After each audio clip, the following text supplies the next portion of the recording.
Okay, I've been getting a lot of questions based on my unconditional release video. I posted that a while ago and it's actually getting more traction a few months later. But the question, a common question that I'm getting lately is, can I do a conditional release before I ever go to boot camp? This is speaking for the National Guard. I'll speak on the other branches here in a minute if you want me to, but if you're in the National Guard, let's say you join the National Guard. First of all, I'm a recruiter here in Las Vegas, Nevada, if I didn't mention that already.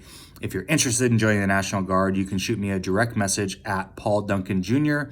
Please subscribe to this channel also. That would help me out a lot. I'm almost to 1,000 subscribers, guys. Help me out. Anyway, sorry. Going back to the question. Can I get a conditional release to go to active duty or any other branch of service before I go to boot camp? Technically, yes, you could get a conditional release, but the caveat is the commander of the recruit sustainment program, which is what you're in if you haven't been to basic training yet and you're in the National Guard. Remember, the recruit sustainment program is only in the National Guard, meaning you are drilling 1 weekend per month. You're drilling 1 weekend a month in prep to go to basic combat training, right? So since you're in that program, that means that you hold a training seat with the active duty Army. Okay, you hold a training seat right now. So you are actually reserved in a training seat. So in order for you to do a conditional release, that would mean that you would have to release that training seat, and that's going to cost the military a ton of money.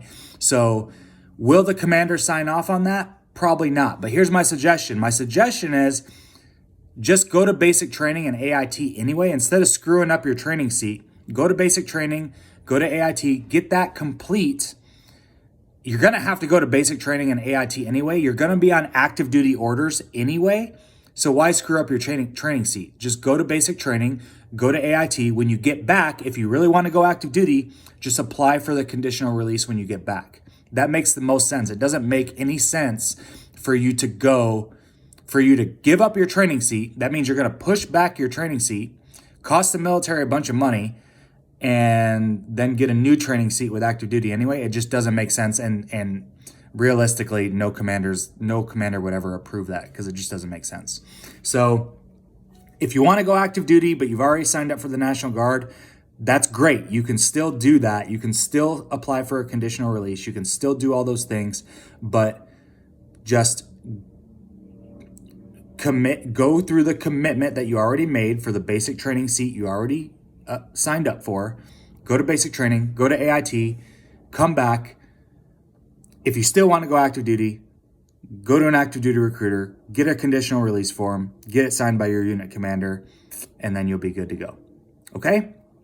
Now, there is a process to that. I talk more about that in my other video, but that's about it. Now, if you are part of the reserves or the active duty, let's say that you signed up for the reserves or active duty and you want to go over to the National Guard, this is not something that I recommend that everybody just try to do, but it is possible. If you are in the reserves or the active duty, that means you're not actually serving in the military yet until you go to basic training. It means you're in the delayed entry program.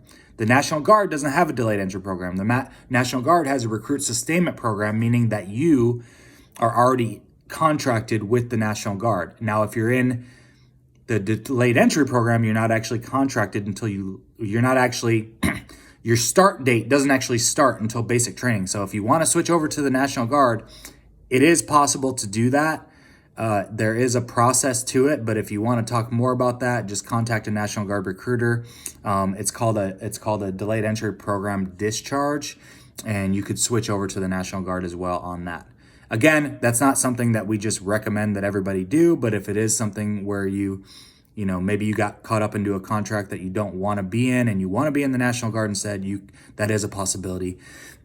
Again, I am a recruiter in Las Vegas and Henderson, Nevada. If you have questions about joining in those areas, you can contact me at 702-460-7061. Text message is better than phone calls. I don't answer random phone calls typically.